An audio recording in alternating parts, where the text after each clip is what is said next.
Shalom Bapak Ibu-Ibu.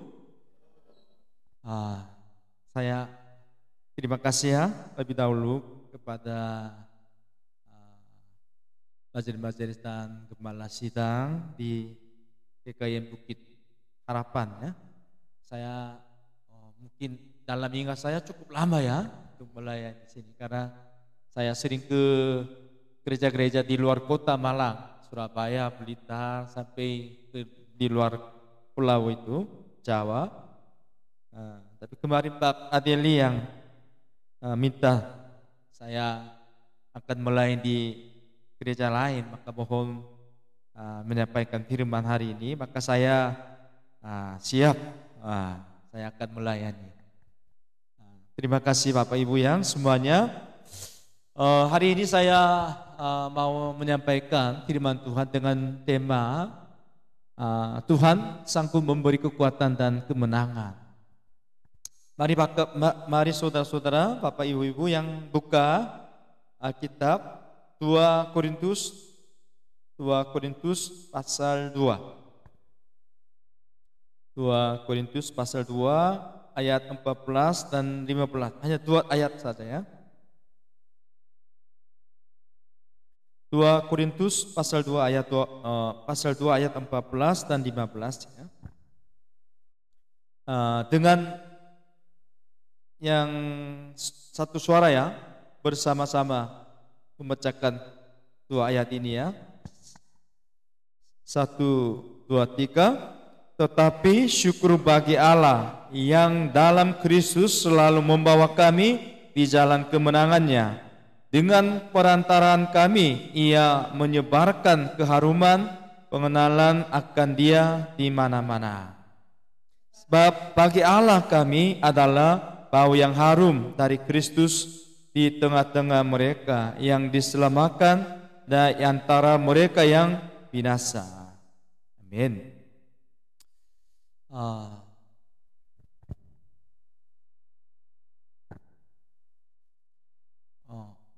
Yang hari ini kita yang bacakan yang 2 Korintus itu ditulis oleh Rasul Paulus itu berarti 2 Korintus itu berarti ada 1 Korintus ya. Itu berarti Paulusnya setelah yang menemukan Yesus Kristus sebagai Tuhan dan Juru Selamat secara pribadi tengah jalan ke Damsyik. Setelah dia percaya kepada Tuhan, dia semangat untuk melaksanakan penginjilan atau misi Tuhan untuk menyebarkan Injil. Melalui pelayanan Paulus, banyak gereja dirintis dan didirikan.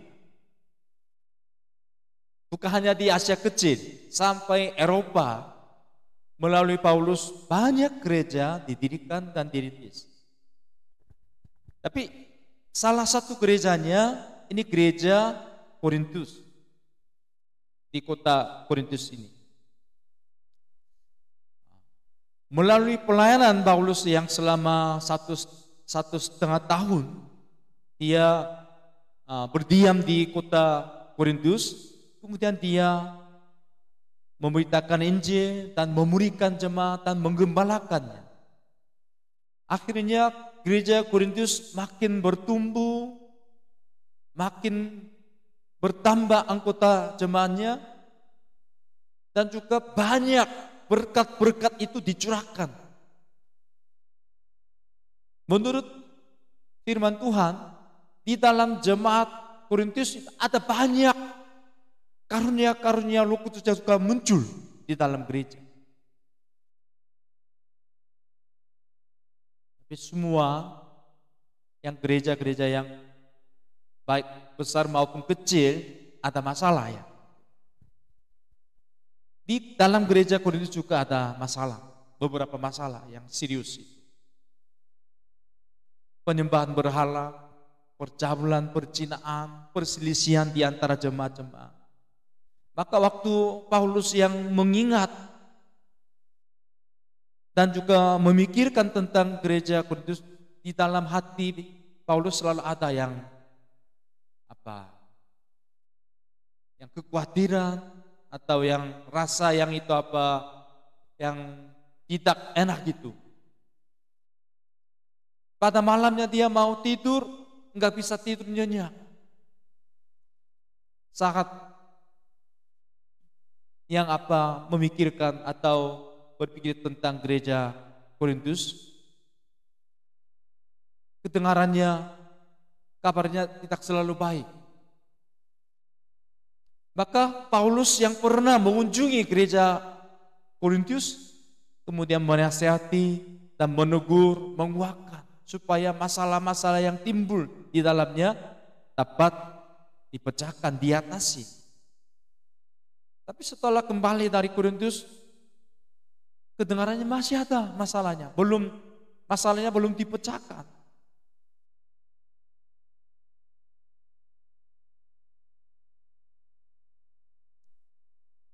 Maka Paulus rencanakan, gimana saya harus pergi lagi, mengunjungi lagi gereja Korintus. Di dalam pergumulan, Paulus mengambil keputusan untuk mengirim surat kepada jemaat Korintus daripada mengunjungi langsung. Coba Bapak Ibu yang bacakan ayat 4 yang di atas ya. 2 Korintus pasal 2 ayat 4. Di situ apa yang hati dari Paulus itu yang untuk menulis surat 2 Korintus ini. Mari bacakan bersama-sama ya, 1, 2, 2.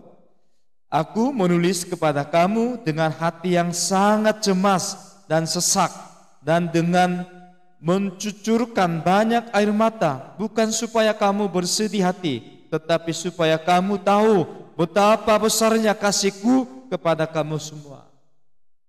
Karena Paulus itu sangat mengasihi jemaat Korintus. Kenapa? Dia sudah merintis, sudah menggembalakan, gereja bertumbuh.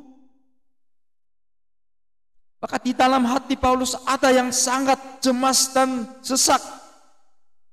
Dia selalu mencucurkan air mata dalam doa untuk jemaat Korintus.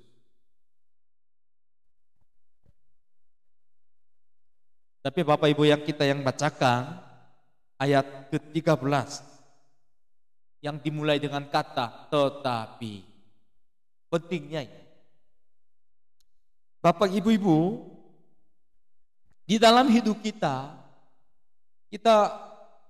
menghadapi banyak kesulitan dan tantangan, masalah-masalah. Maka kita tidak bisa tidur nyenyak. Banyak pikiran-pikirannya ini penuh di dalam pikiran kita. Maka pada malamnya enggak mudah untuk tertidur. Usahakan diri untuk mengatasi masalahnya, memecahkan masalahnya, tapi ada tetap masalahnya. Tetap ada pergumulannya. Tetap ada persoalannya yang belum dipecahkan. Itu membuat kita yang apa? Menangis di hadapan Tuhan. Itu membuat kita yang apa? Cemas, khawatir, tidak damai. Di dalam situasi itu, Paulus mengakui firman Tuhan kita hari ini sudah bacakan. Tetapi syukur bagi Allah yang dalam Kristus selalu membawa kami di jalan kemenangannya. Dengan perantaran kami ia menyebarkan keharuman pengenalan akan dia di mana-mana. Bapak Ibu, saya mau sampaikan melalui firman Tuhan hari ini yang bacakan itu. Bapak Ibu, seperti situasi Paulus yang sedang hadapi, kita juga sering mengalami situasi itu. Tapi saatnya kita perlu mengingat kembali firman Tuhan hari ini. Saya berharap di dalam Bapak Ibu setiap hari, di dalam situasi Bapak yang hadapi apa saja, kita perlu ingat firman Tuhan hari ini. Ada banyak mencucur air mata, cemas, kekhawatiran, persoalan, pergumulan yang berat, walaupun sudah usahakan, tapi belum dipecahkan. Sahanya kita perlu ingat firman Tuhan ini. Tetapi bersyukurlah kepada Tuhan. Bapak Ibu, saya mau sampaikan tentang tema Allah sanggup memberi kekuatan kemenangan bagi kita. Amin Bapak Ibu. Tapi sebelum kita mengalami kemenangan yang dibahaskan, bagaimana Tuhan memberi kemenangan dan kekuatan kepada bagi orang-orang yang percaya kepadanya. Kita perlu firman Tuhan ini, tetapi kita terlebih dahulu bersyukur kepada Tuhan untuk mengalami kemenangan. Amin Bapak Ibu. Kenapa Paulus bisa bersyukur kepada Tuhan? Walaupun di dalam situasinya masih ada pergumulan, masih ada yang kecemasan, masih ada kekhawatiran, banyak masalah-masalah persoalan yang belum dipecahkan. Tapi dia bagaimana bersyukur kepada Tuhan? Karena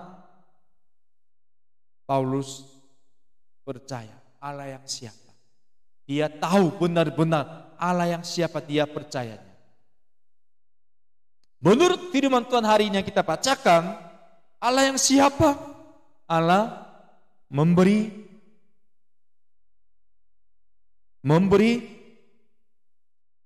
kemenangan. Tuhan membawa kita di jalan kemenangan. Bagaimana Paulus yang mengakui dalam situasi yang tersebut, bersyukurlah kepada Tuhan. Bagaimana dia bisa mengakui, dia katakan syukur kepada Tuhan? Karena dia yakin dan percaya Tuhan membawa kita di jalan kemenangan. Maka dia bisa bersyukur. Bapak, Ibu, saudara saya yang kasih Tuhan, kita perlu menyadari atau mengenal Allah yang siapa yang benar-benar. Walaupun kita yang situasinya yang tidak enak, tidak senang, tidak yang aman nyaman pun, kita perlu ingat Allah yang siap. Menurut firman Tuhan hari ini, Allah yang memberi kemenangan. Allah membawa kita di jalan kemenangan. Memang masih ada pergumulan, memang ada masih persoalan, masih ada banyak kesulitan di dalam hidup kita. Ada banyak kecemasan, kekhawatiran, tidak ada yang jalan keluar, solusinya tidak kelihatan. Tapi kita harus ingat Allah yang siap.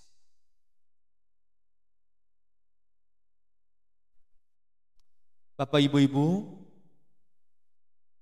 Paulus yang bisa mengakui kepada jemaat-jemaat, saya bersyukur.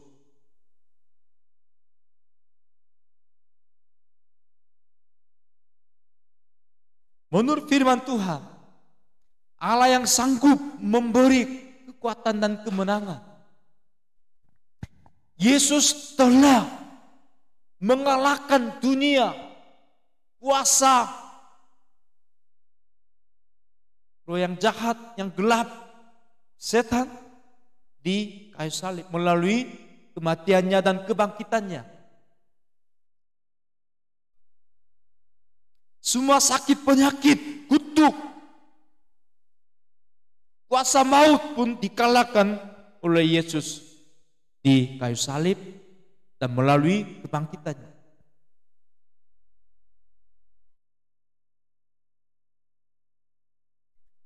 Tapi di dalam hidup saya, Bapak, Ibu, sering mengalami kegagalan, sering mengalami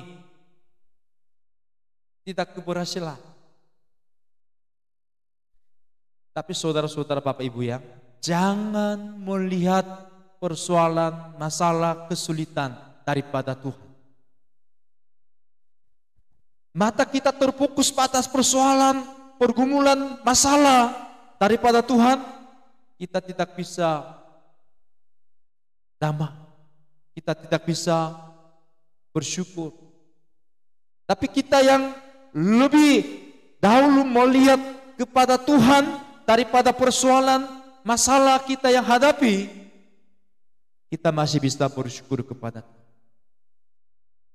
Tidak bisa cemas, tidak bisa khawatir, tidak bisa putus asa. Karena kita tetap terfokus pada Allah yang siap. Menurut Yohanes pasal 16 ayat 33, firman Tuhan demikian. Dalam dunia kamu menderita penganiayaan, tetapi kuatkanlah hatimu, aku telah mengalahkan dunia. Sebelum kita percaya kepada Yesus, kita tidak punya harapan untuk menang, untuk keselamatan, untuk dibebaskan, untuk disembuhkan. Tapi Yesus telah mengalahkan dunia, melalui kita dapat kemenangan daripada Tuhan Yesus. Amin Bapak Ibu-Ibu. Kenapa? Yesus telah mengalahkan dunia. Dunianya apa? Kuasa iblis. Dunianya ini penuh dengan dosa. Itu sudah dikalahkan oleh Tuhan Yesus. Itu berarti orang-orang yang percaya kepadanya, kita juga dapat kemenangan.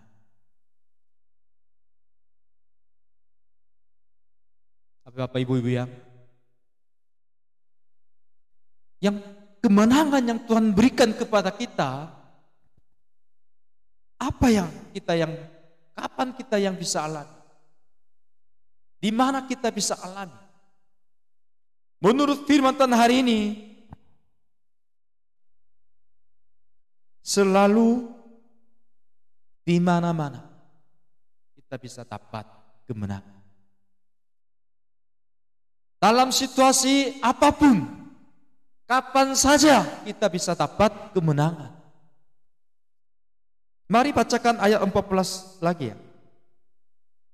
Mari bacakannya 1, 2, 3. Tetapi bersyukur bagi Allah yang dalam Kristus selalu membawa kami di jalan kemenangannya.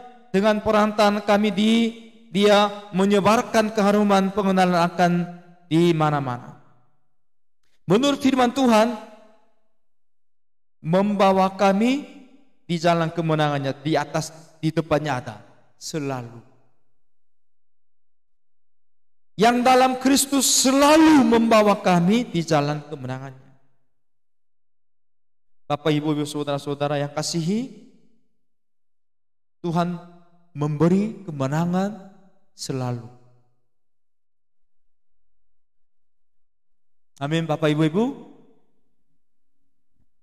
Itu berarti dulu saya pernah menang, tapi sekarang kalah.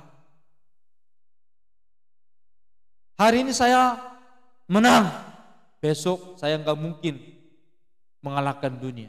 Ini bukan arti itu. Tuhan sanggup memberi kemenangan kepada kita selalu. Kemarin, hari ini, esok juga.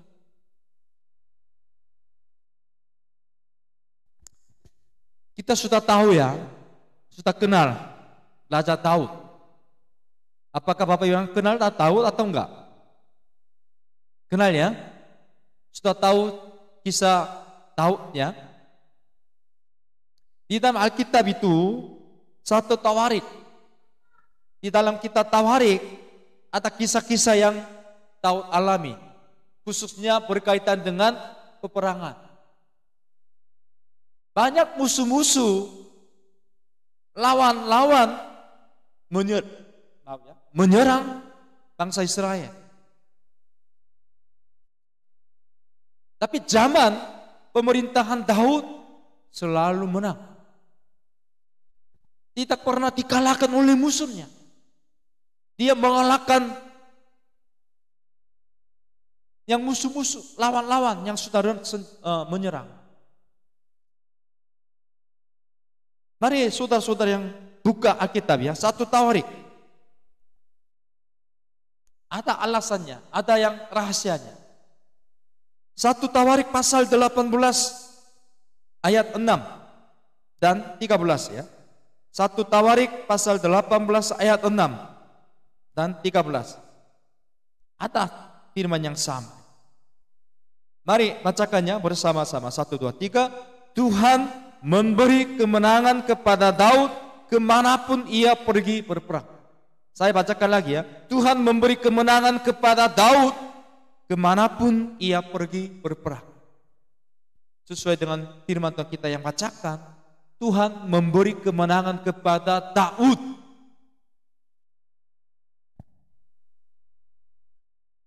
Kemanapun dia pergi untuk berperang. Menurut saudara-saudara, kenapa yang Daud mendapatkan kemenangan? Bagaimana dia mungkin selalu menang dalam peperangannya? Bagaimana bisa mengalahkan musuhnya selalu? Ada kuncinya di dalam ayat kita yang sudah bacakan. Saudara-saudara yang jangan lupa, kita tidak mungkin dengan kuasa diri sendiri, kemampuan diri sendiri. Di situ yang di dalam kalimat kata subjeknya siapa? Daud atau Tuhan? Kata subjeknya siapa? Daud atau Tuhan?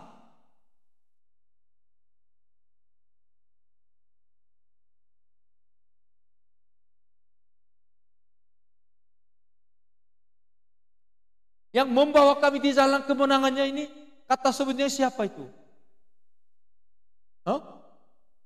Allah, Tuhan. Yang sudah bacakan Tawarik, 1 Tawarik pasal 18 ayat 6 dan 13 sama, Tuhan memberi kemenangan.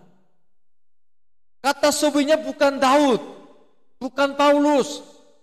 Tuhan, Allah yang membawa kita di jalan kemenangan. Itu berarti Tuhan sanggup memberi kemenangan selalu.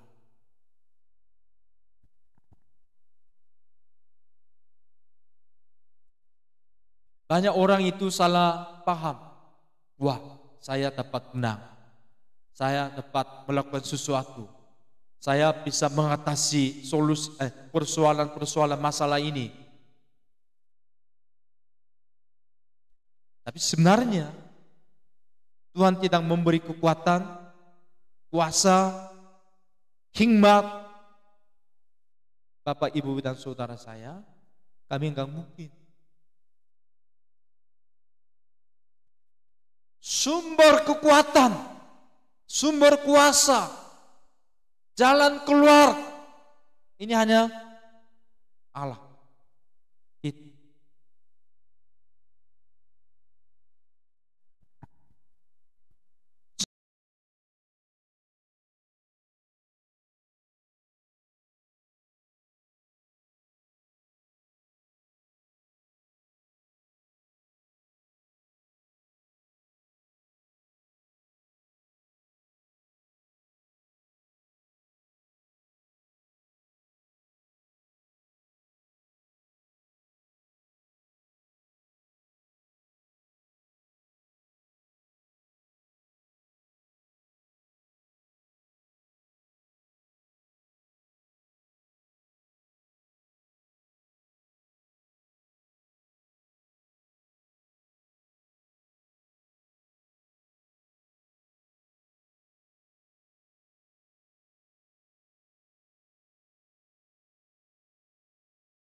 Dapat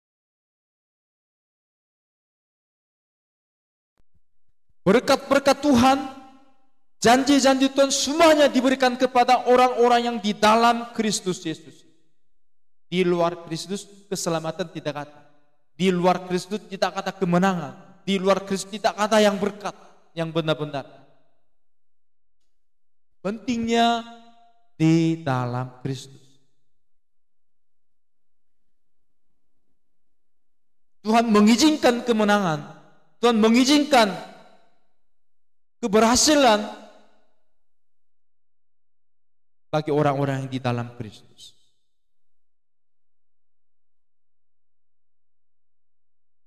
Jika kita ada di dalam Kristus, sudah dijamin kemenangannya.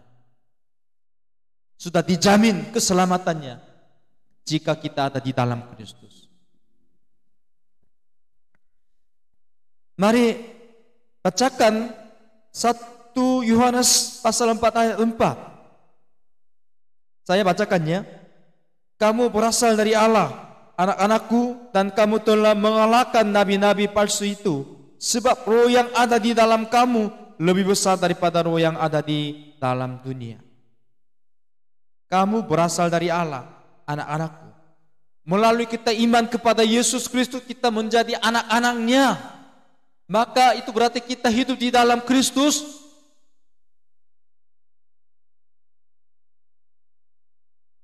Bisa mengalahkan. Karena Tuhan Yesus telah mengalahkan.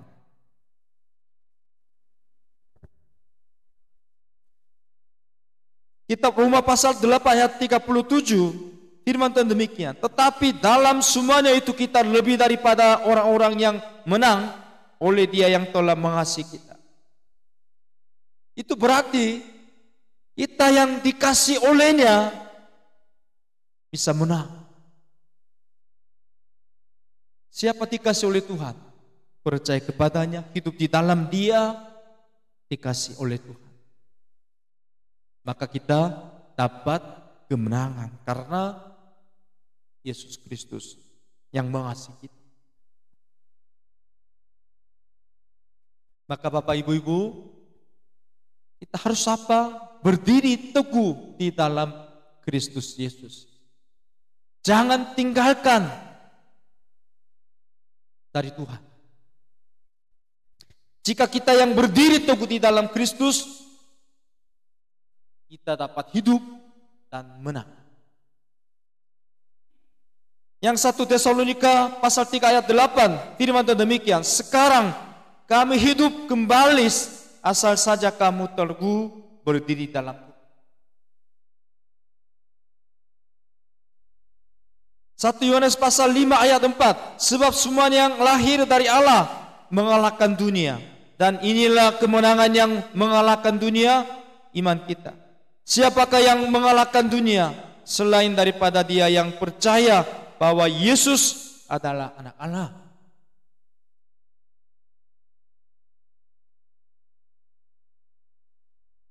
Ini rahasia dari Yesus juga, kunci dari Yesus untuk menang di dalam hidupnya sampai dia mati di kayu salib untuk menyelesaikan pekerjaannya, melakukan kehendaknya.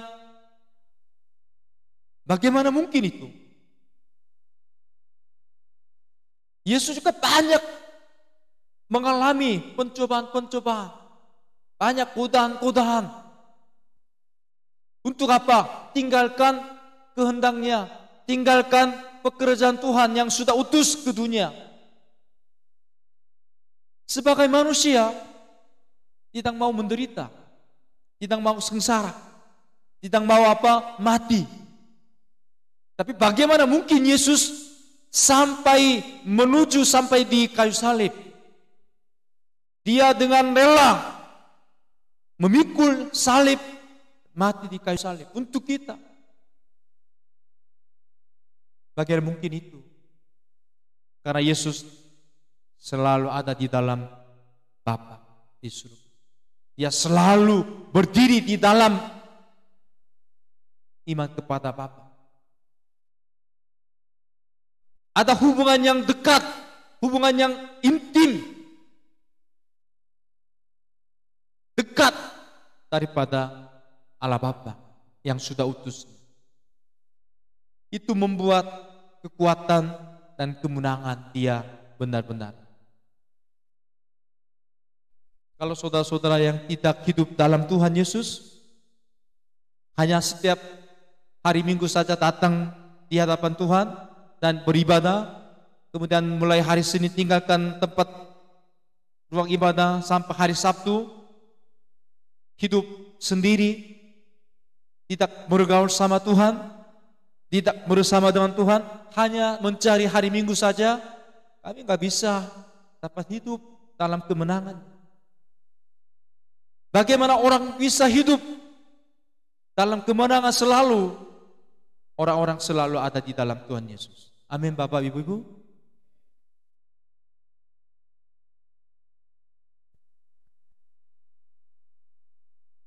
Bagi orang-orang yang sudah menang, ada buktinya. Buktinya keharuman dalam hidup. Mari bacakan ayat ke-15 ya. Bacakan bersama-sama lagi ya. 1, 2, 3. Ayat ke-15. Sebab bagi Allah kami adalah bau yang harum dari Kristus di tengah-tengah mereka yang diselamatkan dan di antara mereka yang binasa. Orang-orang yang hidup dalam kemenangan ada buktinya. Itu apa? Keharuman di antara orang-orang yang percaya dan di tengah orang-orang yang tidak percaya.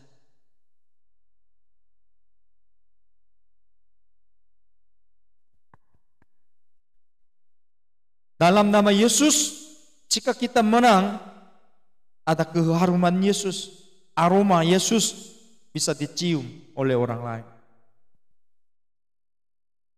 Tetapi jika menang dengan kekuatan diri sendiri atau kemauan diri sendiri atau dengan pengalaman diri sendiri, nantinya ada bau yang busuk, bau manusia.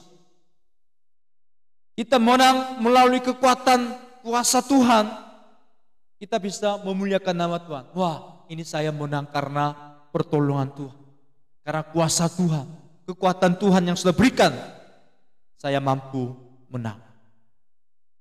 Pasti dia memuliakan nama Tuhan. Dia pasti bersyukur kepada Tuhan. Dia menaikkan pujian kepada Tuhan.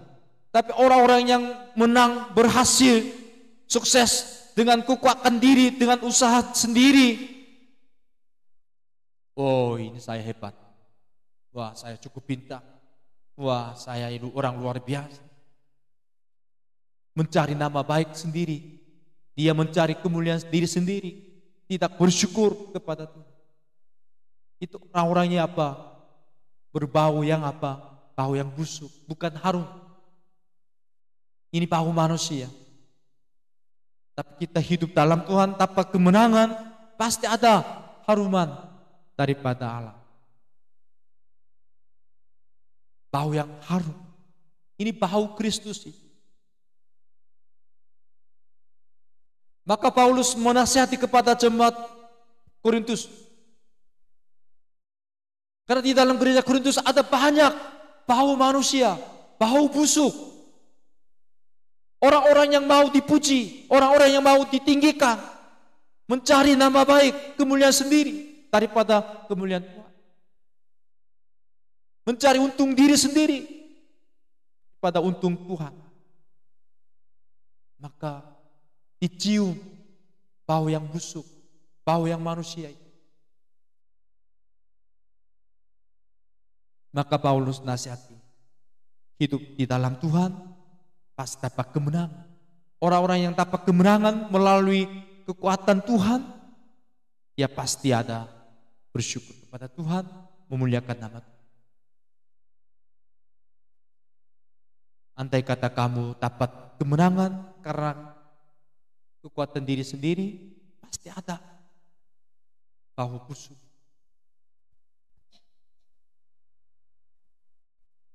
Bapak, Ibu-ibu, dan saya, kita adalah keharuman Kristus.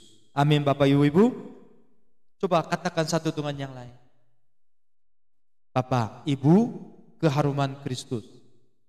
Katakan satu dengan yang lain.